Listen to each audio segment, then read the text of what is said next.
Hi everyone, good afternoon. My name is Mukta and I lead the legal research here at Land Conflict Watch. And my research interests lie in the intersection of constitutional rights and conflict. Today I'll be presenting our research on the legal processes that are involved in land conflicts in India.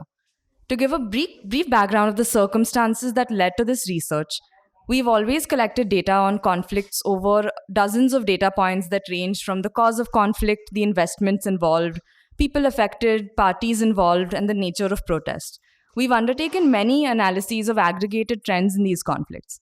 However, we noticed a consistent pattern of communities making demands that were grounded in law, choosing to approach courts, and similarities in the legal aspects. We noticed similarities in the legal aspects of these land conflicts. But there was a giant information gap on these legal aspects, and our existing database was falling short of being able to address these questions. So, 3 years ago, we decided to add a layer of legal data to our database. And as of 2022, each of the nearly 700 conflicts in our database is complete with legal data that spans over 30 data points. This includes, for example, the legislations that apply to these conflicts, whether the conflicts went to court, how the courts decided, and the legal issues that we independently identify in the conflict. Whether formal claims or objections have been made by communities before executive authorities, and also we've begun dipping our toes into the use of criminal law against protesters in land conflict. So our legal analysis of land conflicts encompasses the parameters that I just mentioned. And to give you a brief idea of the methodology we follow to undertake this legal analysis, of course, like Mrinali mentioned, we have a team of field researchers across the country who report conflicts from the ground. The conflicts then undergo a stage of updation, verification, and cross-referencing by our team to ensure their integrity. That's when the legal analysis comes in. So we have a team of lawyers and law students who analyze these conflicts from a legal lens and look at how the law plays out in each of these conflicts. That's when the conflicts are finally reviewed and published on our database. So to give an overview, Mrinali already covered this, but just to give an idea of the scale and scope of these conflicts and why it's important to look at the laws that are involved. So we have 689 ongoing and closed conflicts in our database. So the presentation in the morning focused on the ongoing conflicts, but for our legal analysis, we've included both ongoing and closed conflicts in our database because the legal trends that apply to these conflicts are relevant regardless of whether the conflict is ongoing or has resolved. So over 7.5 million people are directly affected by these conflicts. Over 25.2 trillion rupees are associated with these conflicts, and over 1.7 million hectares of land is affected. So the parameters for legal analysis is first, we look at the categories of legislation that apply to the conflict. We've clubbed them into broad categories, which I'll explain later. We then look at the specific statutes, policies, and provisions that apply to each conflict. Then we look at the legal status of conflict, whether the conflict has even gone to court, and if so, how the court decided. Then we independently analyze the legal processes and contentious issues that we see playing out in the conflict. We also look at violations of constitutional rights that have taken place in these conflicts. And then we finally look at how these conflicts are resolved, and specifically how they're resolved by the judiciary and if they're resolved by the judiciary at all.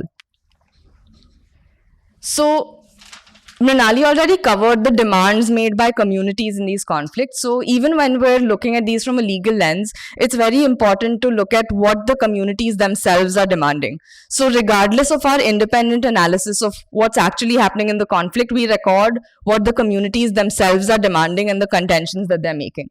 So complaints against procedural violations are the most prominent demand and contention made by communities.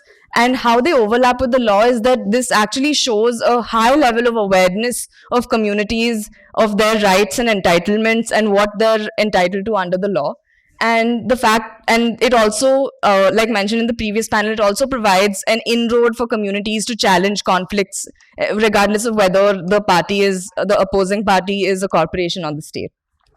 The next most prominent demand made by communities is a demand to protect access to their common land and resources. Now, this is relevant because there's no formal uniform mechanism which grants communities rights or titles over common lands. So regardless of the fact that there isn't a legal framework governing this, there are demands made by communities which points towards a gap in the law when these questions are involved. And finally, we can see refusals to give up land for the project as a very prominent contention made by communities. And this is relevant because in most of these conflicts, the 2013 land acquisition law applies, and it provides a consent-based model for land acquisition. So refusals to give up land for the project would actually impact how these conflicts play out. Now, if you look at the categories of legislation that apply to these conflicts, we've classified them as land acquisition laws, so laws under which land is acquired. Then there's forest and scheduled area governance laws, which, as the name suggests, apply to Schedule 5 areas and forested areas. Then there are environmental laws. Then there are central and state government policies, which are the overarching government policies under which statutes might be framed by parliament. Then there are constitutional laws, land reform laws, case laws, procedural laws, land sealing laws, and other miscellaneous legislations which we classify as other. Now, if you look at the categories of legislation that apply, so this is based on our analysis of which laws would play out. For example, if land has been acquired under the 2013 Land Acquisition Act or the 1894 Land Acquisition Act, that would be the law applicable in the case. The fact that the law applies doesn't necessarily mean it has been violated, but from our analysis of these conflicts and how we've seen them play out, that is the case in many conflicts. Now, it's helpful to look at the nature of conflict that plays out across sectors. So here you can see that infrastructure is the most prominent sector associated with conflict. This is followed by the land use sector, the power sector, then the conservation and forestry sector, and then finally industries and mining. So given that infrastructure is the most prominent sector associated with conflict, what are the kinds of laws that apply to it? So we can see that land acquisition laws, unsurprisingly, are the most prominent category of legislation that apply to infrastructure and power sectors, which indicates that a lot of land is being acquired for infrastructure and power projects. So when the sectors of conflict are further classified by specific cause, we know that roads are the most prominent cause of conflict. So this also shows a lot of land being acquired for roads. Now, when we look at conflicts from the mining sector, we can see that environmental laws are one of the most frequently applicable to conflicts from the mining sector, which shows the environmental issues which suggests the kind of environmental issues that would play out and the environmental impact of mining conflicts. Then, unsurprisingly, forest and scheduled area governance laws apply to conflicts from that sector. And for industry and land use sector, so these are conflicts that mostly play out over common land. And as we can see, other miscellaneous legislations are most frequently applicable to this. And this is partially owing to the fact that there's no uniform legal framework that governs the usage of common lands. Now, this is so common lands are the most frequently occurring type of land embroiled in conflict in our database. So 41% of conflicts involve common land, 25% of them involve private land, and both common and private land are involved in 34% of conflicts. That means that more than 3/4 of the conflicts in our database involve common land, despite the fact that common lands are very frequently neglected and not considered as contentious. So again, this data makes the same revelation when you classify the types of land by categories of legislation. And you can also see that land acquisition laws are most frequently applicable to private land. And that's also the case when both common and private lands are involved.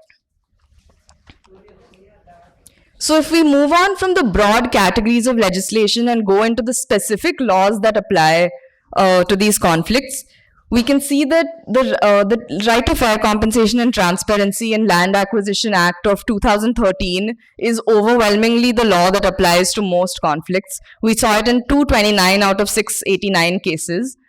This is followed by the 1894 Land Acquisition Act. And then we can see sector-specific legislations and state-specific amendments and legislations under which land has been acquired. So to give you a brief idea, so when sector-specific legislations, when land is acquired under these legislations, the 2013 Act actually makes an exception for these sector-specific legislations, and the procedure followed for acquisition is different. However, the same rigorous compensation and rehabilitation requirements of the 2013 Act continue to apply.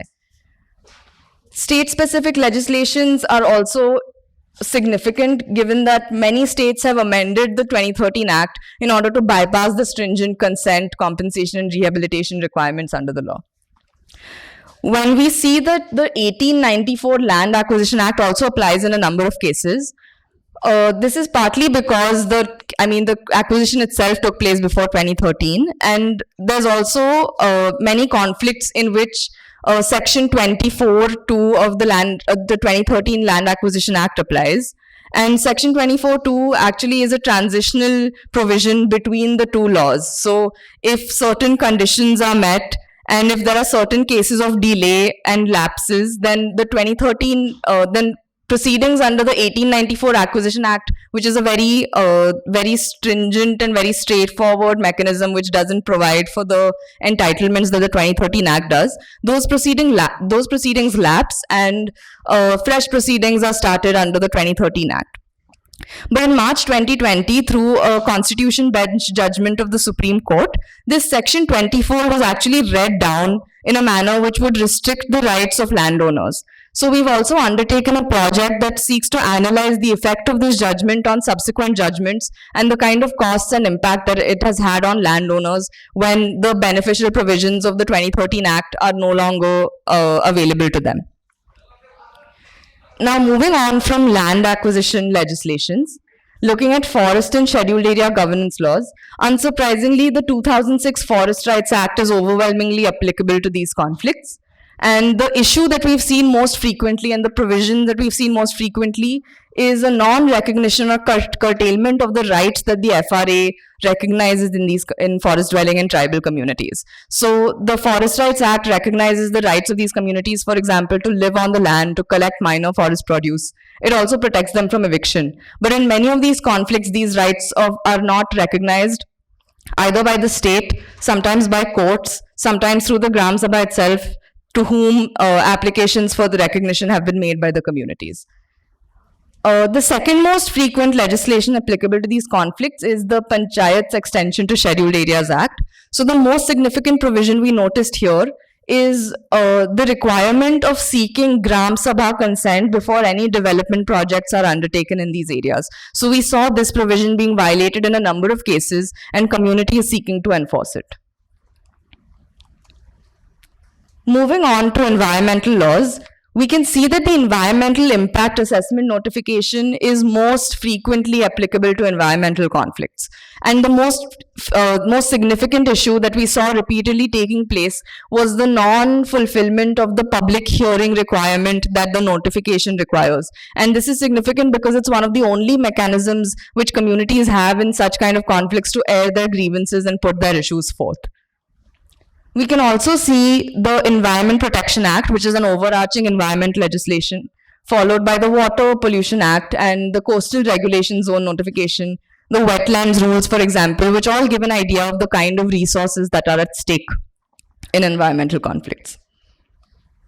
The Coastal Regulation Zone Notification also deals with development in coastal areas and restricts them, and that is also a legislation we see frequently applicable to land conflicts.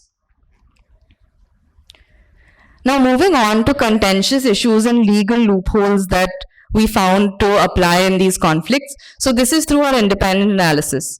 The demands of the communities are what the communities themselves are demanding, and the legal loopholes and contentious issues are based on our own analysis of what we found to have taken place in the conflict based on available reports and information. So a lack of legal protection over land rights was overwhelmingly seen in land conflicts, and this could either mean that traditional rights of communities aren't being recognized by the law, or it could mean that formal rights of these communities aren't being enforced by the government or recognized by courts. So in all these situations, this legal issue would apply. We can also see forced evictions and dispossession of land taking place overwhelmingly, and this would apply to cases where an eviction has taken place without following the due process of the law, without following the principles of natural justice, for example. We can also see non-implementation and violations of the Forest Rights Act taking place in a number of cases, which is again significant because the legislation was a progressive legislation intended at equitable distribution of rights over forest land to the communities who actually live on it. We can also see violations of free prior informed consent, non-rehabilitation of displaced people, violations of environmental laws, and violation of the 2013 LARR Act. So I'll just leave this on for a second for you to have a look.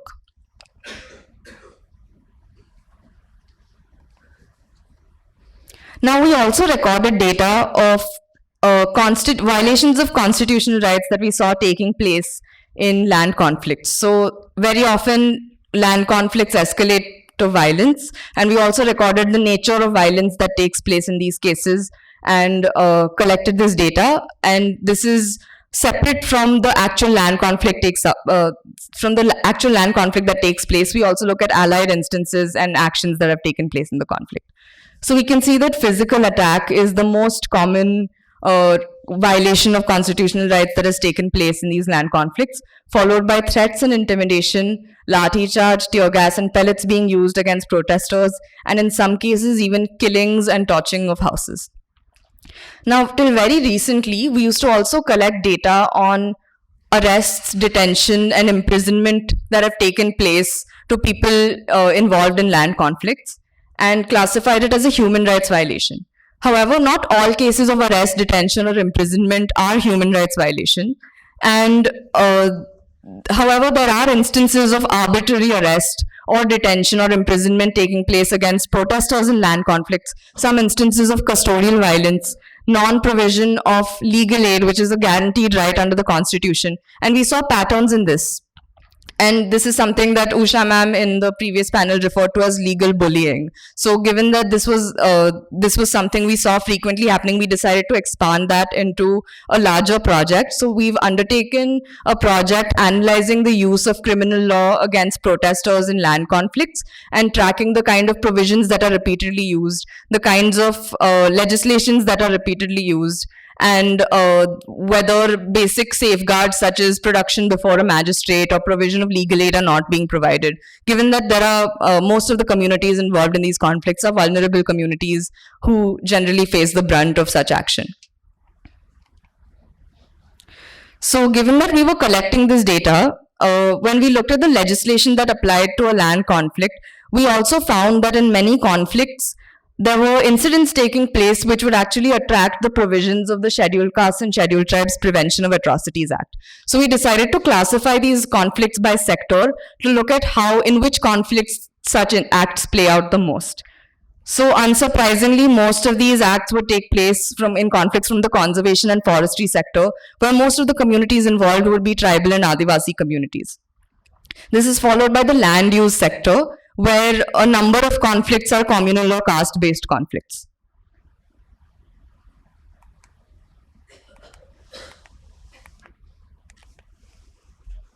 Now, moving on to an issue that was like a hot issue in the previous panel, looking at how judicial resolution of conflicts play out and whether it actually results in resolution of the conflicts on the ground.